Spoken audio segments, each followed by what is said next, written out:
Hello student,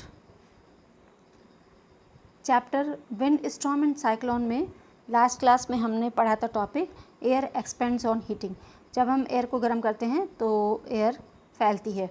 आज हम इसमें टॉपिक पढ़ेंगे wind currents are generated due to uneven heating on the earth. जब अर्थ की अनइवन हीटिंग होती है, कहीं पर अर्थ ज़्यादा गर्म होती है, कहीं पर कम गर्म होती है, उसकी वजह से विंड करंट्स जनरेट होती है। तो ये दो सिचुएशन यहाँ पर कंसीडर करी गई हैं। These situations are uneven heating between the equator and the pole. Uneven heating होती है इक्वेटर एंड पोल के बीच में। You might have learned in geography that regions close to the equator get maximum heat from the sun. तो आपने geography में भी पढ़ा होगा कि वो रीजन जो इक्वेटर के पास हैं उनको सन की ज़्यादा मैक्सिमम हीट मिलती है और वो जल्दी गर्म हो जाते हैं। The air in this region get warm, और इन रीजन की एयर भी गर्म हो जाती है। The warm air rises and the cooler air from the region in the 0 to 30 degree latitude belt on either side of the equator moves in। और जो 0 to 30 डिग्री लैटीट्यूड के रीजन होते हैं वहाँ की ठंडी एयर इक्वेटर की तरफ मूव करती है। इक्वेटर की एयर जो है वो गर्म होकर के ऊपर उठ जाती है और 0 to 30 डिग्री लैटीट्यूड के रीजन की जो एयर है वो इक्वेटर की तरफ मूव करती है। These winds blow from the north and the south towards the equator. तो ये विंड ब्लो करेगी कहाँ से? नॉर्थ से इक्वेटर की तरफ एंड साउथ से इक्वेटर की तरफ। At the pole the air is colder than that at the latitude about 60 degree. अब हम पोलर रीजन की बात करते हैं। पोलर रीजन पे हवा ठंडी है। जो 60 डिग्री लैटीट्यूड की एयर है का जो एरिया है वहाँ पे जो एयर है वो गर्म है in comparison to the polar region. तो वहाँ पर हीट ज़्यादा मिल रही है 60 डिग्री लैटीट्यूड के आसपास, तो वहाँ पर क्या होगा, फिर एयर गर्म होगी, एयर ऊपर की तरफ उठेगी, तो क्या होगा, पोलर रीजन की एयर वहाँ पर मूव करेगी। The warm air at this latitude rises up and the cold wind from the polar region rushes in और टू टेक इट्स प्लेस। तो फिर पोलर रीजन से 60 डिग्री लैटीट्यूड के आसपास जो है हवा मूव करेगी। In this way, wind circulation is set up from the pole to the warmer latitude as shown in figure 8.8। तो हम इस तरीके से देखते हैं।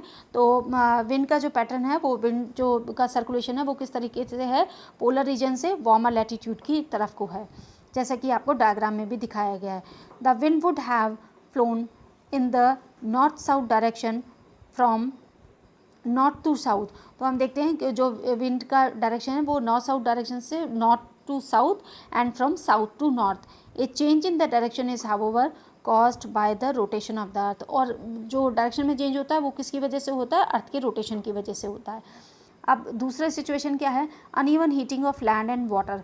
अब लैंड और वाटर जो हैं उसके उन दोनों के बीच में भी अनइवन हीटिंग होती है। जो हमारा जैसे कि हम समुद्र के आसपास के एरिया देखते हैं तो लैंड जो है वो जल्दी गर्म हो जाती है और समुद्र का जो पानी है वो थोड़ी धीरे धीरे गर्म होता है।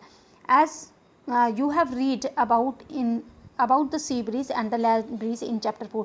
जैसे कि हमने चैप्टर 4 में भी sea breeze and land breeze में देखा था। In summer near the equator the land warms up faster and most of the time the temperature of the land is higher than that of the water in the ocean. तो हमने गर्मियों के दिनों में देखा है जो इक्वेटर के आसपास के लैंड के एरिया होते हैं वो जल्दी गर्म हो जाते हैं और उनका टेम्परेचर जो ओशन का जो पानी है और उससे जो है उससे हमेशा ज़्यादा ही रहता है जो लैंड के एरिया हैं। और तो वहाँ पर क्या होगा, जब लैंड वाली एयर है वो जल्दी गर्म हो जाएगी और वो ऊपर की तरफ उठेगी। The air over the land gets heated and rises. This causes the wind to flow from the ocean towards the land। और इसकी वजह से क्या होगा, एयर जो है वो ओशन से लैंड की तरफ फ्लो करेगी। तो ओशन तो धीरे धीरे गर्म होता है, ओशन में पानी है तो पानी तो धीरे धीरे गर्म होगा और लैंड जल्दी गर्म हो जाएगी। तो लैंड की एयर जल्दी ऊपर की तरफ उठेगी और क्या होगा, लो प्रेशर एरिया बन जाएगा, वहाँ पर प्रेशर कम हो जाएगा। तो फिर क्या होगा, ओशन की एयर लैंड की तरफ मूव करेगी। तो इस तरीके से करंट जनरेट होती है, जो है हम इसको विंड का फ्लो कहते हैं। इससे जो होगा, this causes the wind to flow from the ocean towards the land, these are the monsoon wind, और इनको हम मानसून विंड भी कहते हैं।